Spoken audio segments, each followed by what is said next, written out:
Algebra 2, Lesson 1-3, Algebraic Expressions. You notice I have some algebraic, no. Unfortunately, we're not talking about funny little pictures. We're talking about real algebraic expressions. Our objective is that we will be able to write, evaluate, and simplify algebraic expressions. And our question that we want to be thinking of while we're going through this is, how can I interpret real-world situations into mathematical situations? Okay. In this lesson, there is some vocabulary that I want you to be looking out for. And these are the words: evaluate, term, coefficient, constant or constant term, like terms, and algebraic expression. Okay? Those are the ones. I'm not going to define them now, but you will be seeing these terms in our lesson. So you might want to write that down. Okay, so we're going to start with algebraic expression. An algebraic expression are numbers, operations, and I mean like adding, subtracting, multiplying, dividing. Those are operations, not going into the hospital or anything. Operations and variables put together to make a mathematical phrase. And the key word I think, is phrase, because I am going to be making phrases, mathematical phrases, which are like language phrases. They're not complete sentences. So this is a mathematical, not complete sentence. So I'm going to do some examples. And I think the best way to do this is do the examples. What we're going to be looking for are key words for those operations. And we're also going to be looking for where that variable comes in. And we're going to define our variable before we start really doing the interpretation. So let's look at this. We have the product of 8 and the sum of a number and 3. Well, we have some key words here. Key words are product, that usually means multiply, sum, which means to add. And we also have this thing that says a number. Now it doesn't tell me what that number is, so that's when I use the variable. And I like when it says a number to use n. You could use any number, any letter you want to. You could use a star if you really wanted to, but it's just easier to use a letter. So we're going to say, so this number we're going to call n. So we're talking about the product of 8. Okay, so I'm going to multiply something times 8, and that something is the sum of a number and 3. So we're going to have a number and 3. So I'm going to put n plus 3. And we're multiplying the whole thing times that 8. So I'm going to put parentheses around that, and then the 8 comes out here, and I'm not going to, and it'll look like that. So that's the product of 8 and the sum of a number and 3. So that's the first one. Okay. Second one, twice a number less 10. Well, twice means 2 times.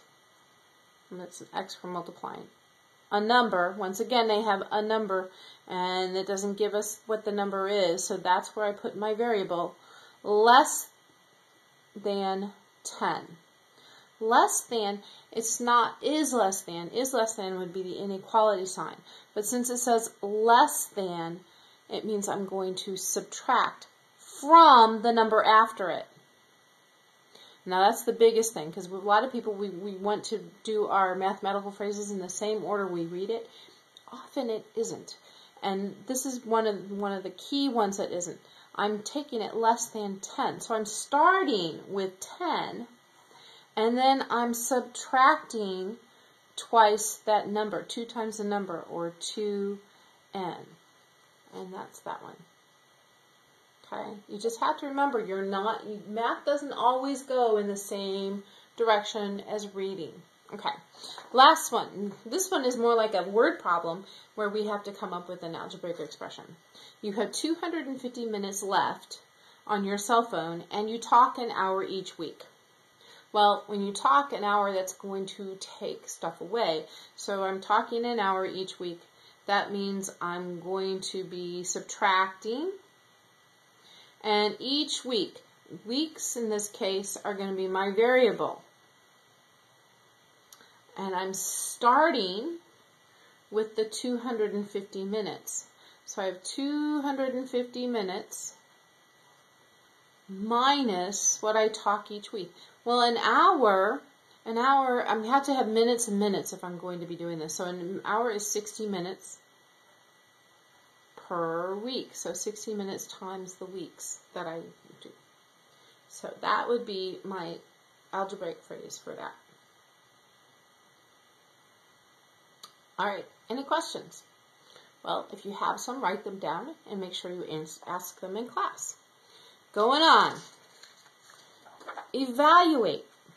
Evaluate simply means to find the value of. I don't know why people think that's a really fancy word, but it's just find the value of. And when we talk about this, we are going to get one value, usually a number. So something to keep in mind. When it says to evaluate, you're going to actually get it down to being a number. Okay, evaluate each expression for the given values. You've done this, I'm sure, many times. We have an expression here, and I'm told that, and in this expression we have k and n, and I'm told that k equals -1 and n equals -2. So all I'm going to do is put -2 in for k, and and -1 in for, substitute it in for k. So let's do that. Okay, so we have -1 squared, -1 squared minus 3 times -1 plus 2 times -2, and all of that's in parentheses. And technically, when you go to another side of parentheses, they become braces. So, and then minus 4 times n, which again is -2. So now I'm going to do this. Now, this is really important at this point, once again, that we follow the order of operations, not just go from left to right. So the order of operations tells me I'm going to evaluate what's in my parentheses first, then I'm going to evaluate my exponents, and then I'm going to multiply and divide, and then I'm going to add and subtract. So let's see. Okay, so we have parentheses here. So this is -3 times 1, which is -3, or 3 times -1, which is -3, and 2 times -2, which is -4. Okay, that's what's in my parentheses. And I still have this -1 squared out here, and I still have this 4 times -2 out here. And I'm going to move this a little bit. I didn't leave myself enough room. Okay, so now I'm still doing the parentheses. I've got -3 plus -4, so that's -7. That's what was in the parentheses, but it's minus that. And now I can do my exponent. -1 times -1 is +1. And I can do now my multiplying. 4 times -2 is -8, but it's minus -8. So all those minuses, the negatives, subtracting is the opposite, or is adding the opposite. We can change those to adding the opposite, and now I can just add across. I have 1 plus 7, which is 8, plus 8, and my final answer is 16. Okay? So all you do to evaluate with given values is substitute them in and use the order of operations to find the value. Okay. Now sometimes they ask you to do both things that we've done so far, which is write the expression and evaluate. So the football team scored 3 touchdowns and 2 field goals last night. Well, there's a couple ways we could actually write this as an expression, but I'm going to do, I think, what I'm thinking. Touchdowns are T's, field goals will be F's, and I'm going to say 3 times a T plus 2 times an F. Well, I know enough about football, and I'm not the big football fan, but I know enough about football to know that a touchdown with an extra point is 7 points. So my T's equal 7. and field goals are 3 points. I know that much. Okay. Don't ask me anything more because I probably don't know that, but there we go. Okay, so I have 3 times 7 plus 2 times 3, and I can, remember we use order of operations, we multiply before we add. 3 times 7 is 21, plus 2 times 3 is 6. So the football team scored 27 points. Okay? So that is writing the expression and evaluating. If this was on a test and all you put was 27, you wouldn't get it right because I wanted you to write the expression. Got it? Great. Going on. Simplifying algebraic expressions. Well, before we can really talk about simplifying expressions, I need to define some terms. Haha, terms. That's the first term I have to define. A term is a part of an algebraic expression separated by an addition sign. So, for example, this negative 4ax is one term. Then 7w squared is another term. And there isn't a plus here, but remember that whenever you have a subtraction, it's adding the opposite. So negative 6 is my last term. Okay, so whenever you have that minus, you really want to make sure that minus is part of that term. Okay, so that's a term. Now, a coefficient. If you look at any of these terms, whenever you have a term with a variable with it, a coefficient is the number in front of it. So here is my coefficient right here. This is my coefficient of this term, negative 4. What's the coefficient of this term? You're right, 7. Okay? And this term has a coefficient, and it really isn't a coefficient because there isn't a variable. It is a constant. So this term is called a constant because it's a number by itself. Sometimes it's called a constant term. Okay?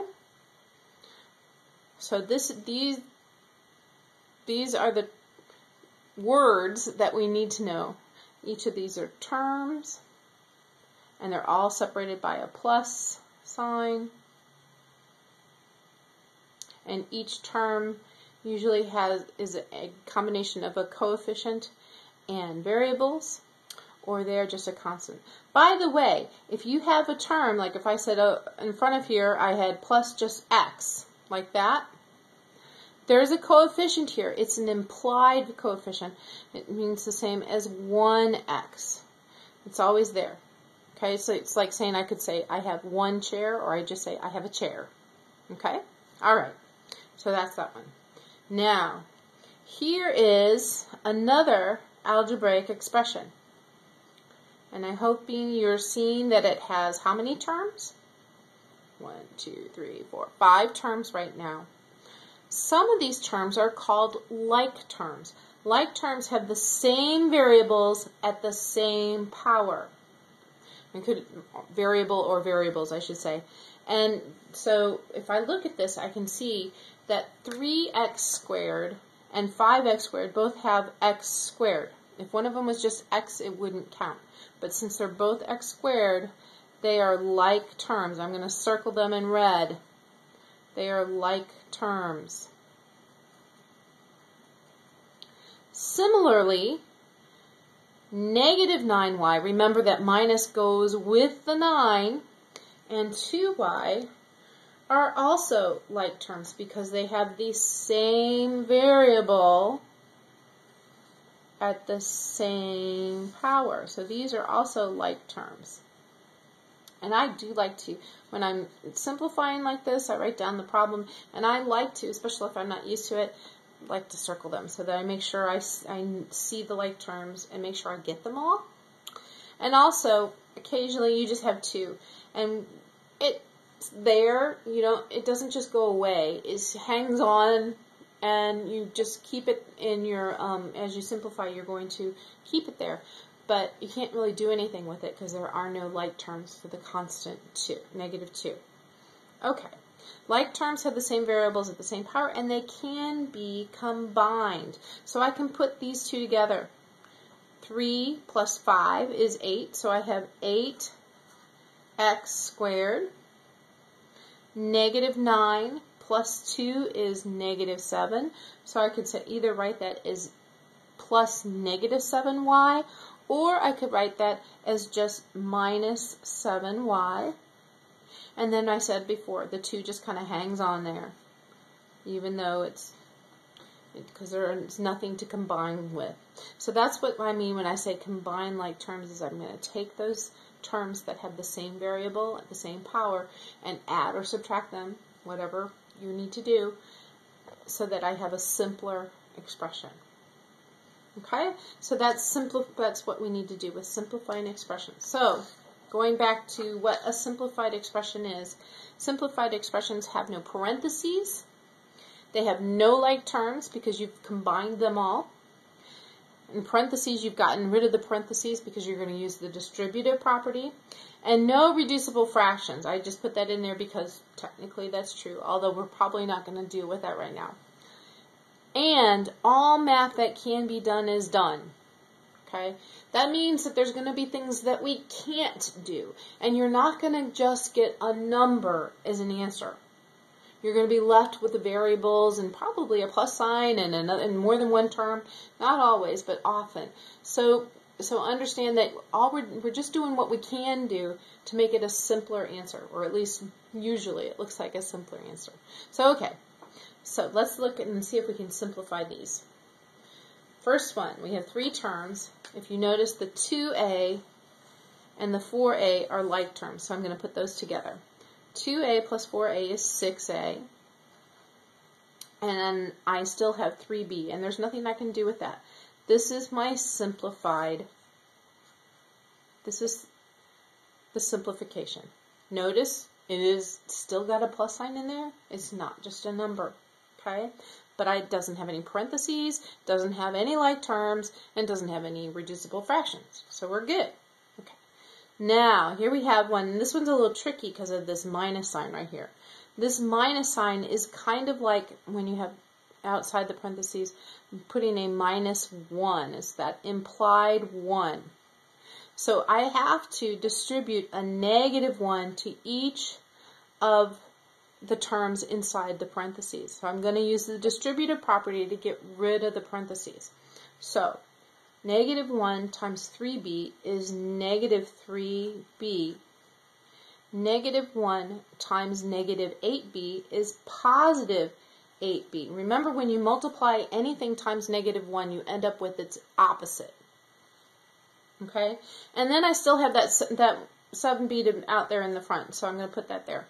Now, they are all like terms, so I can add them or subtract them all together. So I have 7b minus 3b, which is 4b, and 4b plus 8b is going to give me a final answer of 12b.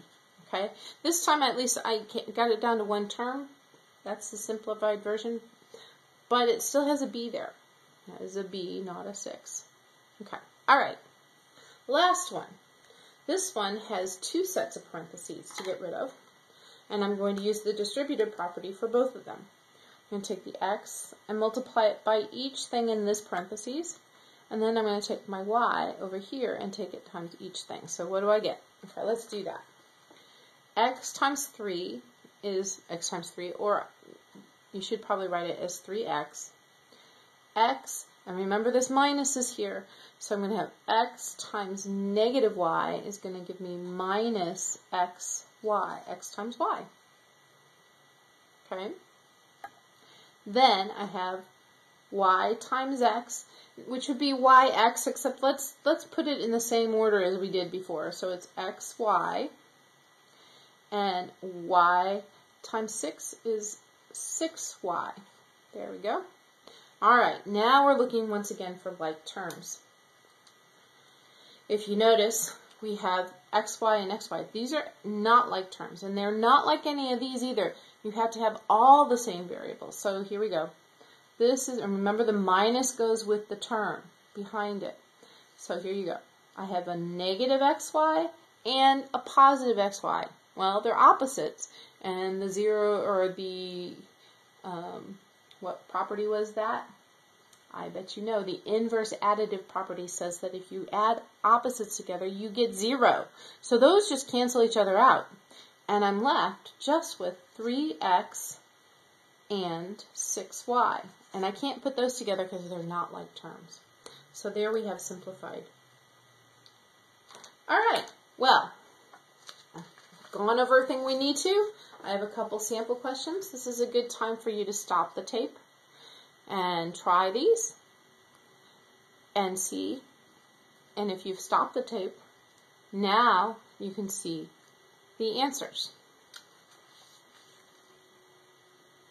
I hope you got these answers. If you didn't, then you have some questions for class. See you there.